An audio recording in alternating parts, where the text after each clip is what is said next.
Hello and welcome to Afterlife Topics and Metaphysics, coming at you from Kiev, Ukraine, where there is this eternal blue lens filter, like I'm stuck in a Scorsese film every single day. I don't know where it comes from. You just get this blue tint everywhere you go.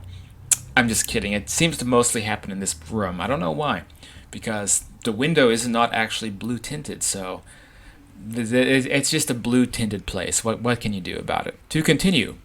So, I tend to be very skeptical of claims that come out of the New Age community, as you all know. The New Age area there's just so much disinformation and, frankly, BS about topics that range from the afterlife to UFOs to all kinds of things like that. There's a lot of garbage out there. And it's unfortunate because I think you can find truth sometimes in between the cracks. One area that I've always been very skeptical of has been the idea of ascension.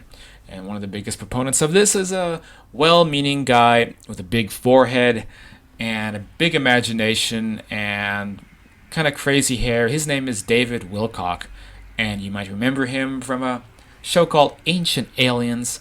But I've also watched his programming on Gaia TV for a number of years before he left because he accused the station of Luciferianism and a bunch of crazy stuff like that, and came out with this wild resignation letter that went around the internet, and then he went off to do his own thing, and I still listen to the guy because I like him.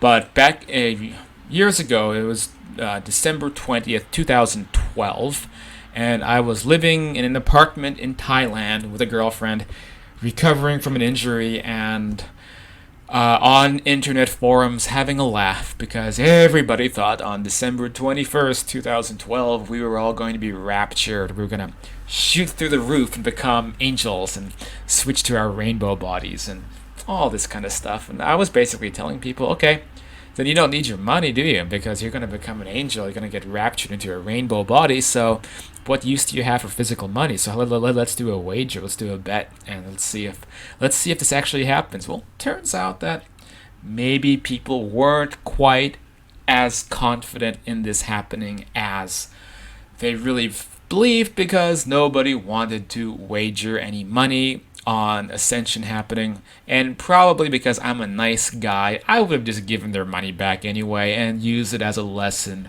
for them to think about.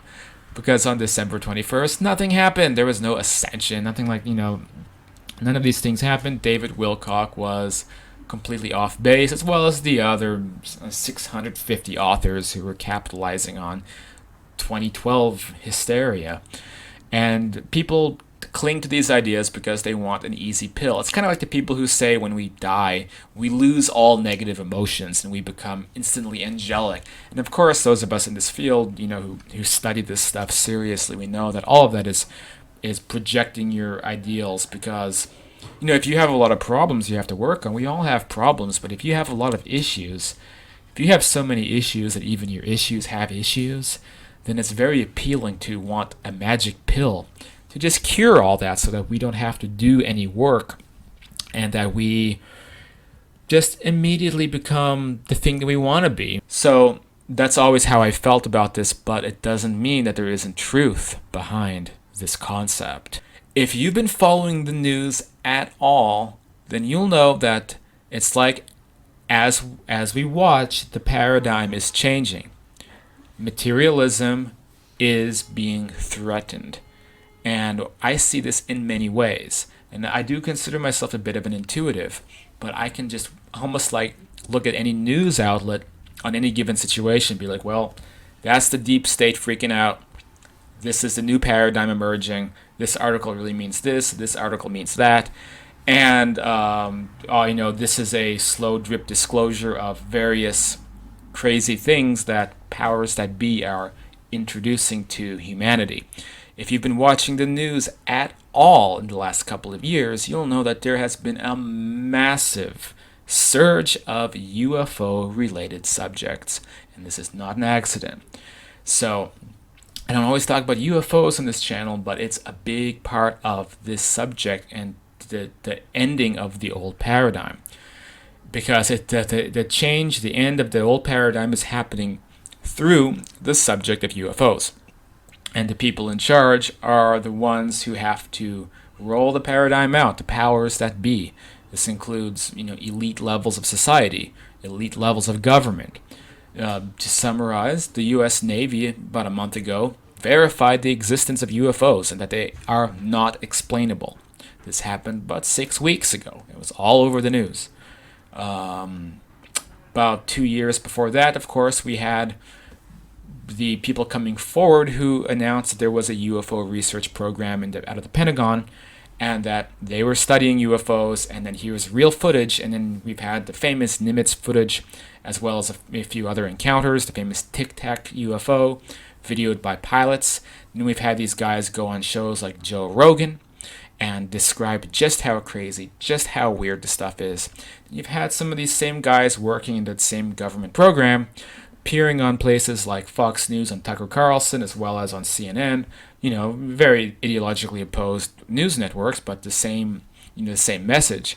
And one of these guys, I think it was Luis Elizondo, was asked by, I believe it was Tucker Carlson, does the U.S.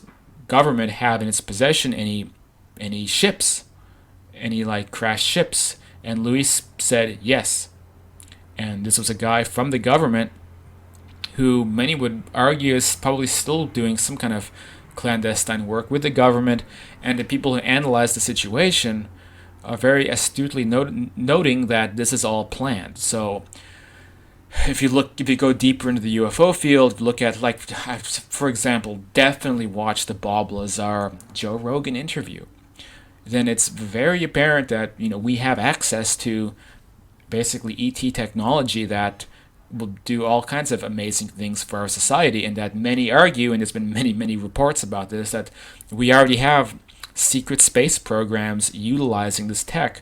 In the Bob Lazar saga, there were people going out to the test range that Bob brought out because I guess he was having a little crisis and mental crisis, and he decided just to blow the whistle on the whole subject. So he brought some people out to the desert and said that we have American test pilots in these crashed ET spaceships, test flying them around the range, and then at the appropriate time, many eyewitnesses saw these ships being test flown out in the desert near Area 51.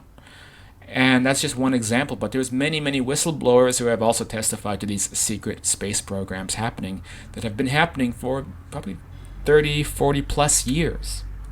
And what this means is that right now we have the ability to basically bring this society into kind of a Star Trek level future, but the powers that be have been clueless how to do it. The powers that be have had multiple motivations to suppress the information. One, freaking out that it's going to cause societal upheaval and unrest. And two, capitalizing on an ignorant society to be able to make money through the gas and oil industry, and a lot of industries that will go bankrupt if or when this information gets rolled out. And what we're seeing right now, though, is the slow disclosure process of all of this. So if you'll notice, it's just it's been carrying so much momentum. And maybe you don't care about UFOs, but it's part of the big picture, because when you go deeper into the UFO field, you'll come to find that a lot of these ETs are multidimensional. If you research things like the East City Ranch and people who can make contact with ETs, what we think of as ETs are very often just multidimensional entities that you can have spiritual experiences with, or even astral experiences with. They are higher dimensional entities that come in and out of this world. I definitely recommend also the film Unacknowledged on Netflix. It goes even more into this subject. So does the film Serious Disclosure. So what we think of as ETs, well, I do think you have those bug-eyed, crazy-looking grays and a lot of other weird entities. A lot of times they are higher dimensional beings, very much from what we call astral planes, astral conditions, who have the technology to come and visit this dimension. So imagine if you have a ship and you want to go visit, your deceased loved ones, and then, you want to go visit the astral world. You get in the ship and it just changes your frequency to match that frequency, and then you just fly in on your spaceship. Well, I literally think that these kind of so-called ET races have abilities like that.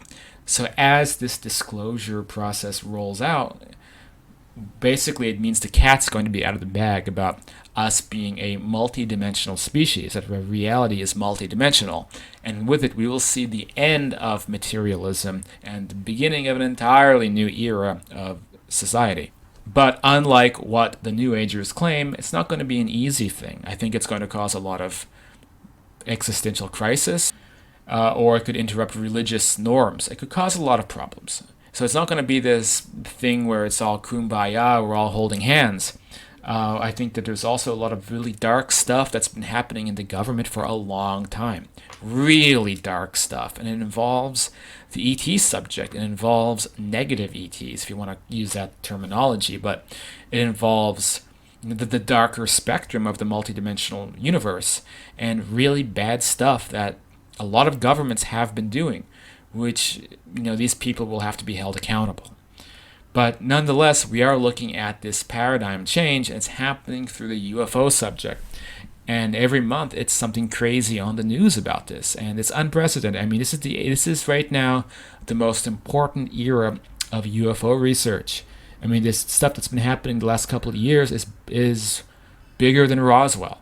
So right now, if you're not clued in on what's happening, this is the really crazy time. And it seems to be getting crazier and crazier. And I don't think it's going to finish until until full disclosure ends up happening. And everybody everywhere knows, hey, we're not alone, and we're multidimensional, and all these things. This is the real way that the universe works. And we're going to see a slow release of technology, and I think that technology is going to also radically revolutionize the planet. The question is, are we ready for that? Are we ready to have access, for example, to technology that can cure our diseases and maybe even reverse aging? If you're following some of the work of Michael Salla, who studies like secret space programs and things like this, he's very certain that one of the next areas of tech that's going to be rolled out is age reversal technology, which already I saw in the news recently that they found a cocktail of drugs that can reverse aging, and some of these insiders, years before that study was released in a medical journal, were talking about how there's cocktails of drugs that reverse aging. And again, the predictions turn out to be true, and then sure enough, what's happening is we get some of these guys who study this area believe quite strongly that in the very near future we'll have technology like that, and it's all going to happen under the disguise of discovering it, but in reality we already have access to it. We're just trying to figure out how to release it to the public, because what's going to happen? I mean, are people ready to handle that type of thing? Not everybody is. What happens if there's no major diseases? Would we not face serious overpopulation problems? Right? Wouldn't this cause serious economic issues? Like, our society depends on death. We depend on cycling out new humans instead of having, kind of like, we don't want a petri dish experiment to happen where everything just keeps replicating, right? So like, these factors have to be considered before this kind of stuff can roll out. But that also comes to the notion of being a spacefaring civilization. Because if we have access to gravity-based propulsion technology that can manipulate gravity so that we can jump between very large distances in space, then we could start easily colonizing places around the cosmos, especially a planet like Mars. Like, imagine if we had a ship that we can get to Mars in 10 minutes. Then, even if Mars is not a very sustainable, habitable place to live, I mean, we could just start, getting lots and lots of technology out there, get huge biodomes, and begin colonizing that planet. And a lot of people would love that, even though I think once you've been out there for a couple of years, you realize it's a big, scorched, red-colored desert that, is really, really boring. But I think, nonetheless, you could colonize a planet like this and solve the population problem. Get 1 billion people on Mars, and then it wouldn't be such an issue, would it, with overpopulation, if we are able to cure our diseases. So I think all of this is, believe it or not, probably around the corner. but it was not ever an ascension event. It wasn't us being raptured into space and and flying out of our bodies or whatever these ideas were. Really, the real change is a slow rollout of the greater dimensional reality that I think elite powers know about and have known about for a very long time and are finally introducing to the public. Which sucks that we kind of have to be their bitches, that we have to rely on them to release the information, but it's finally happening, and let's see what happens in 10 years, because my prediction, my David Wilcockian style prediction that may or may not be true, is that within 10 years it's going to be a very different planet.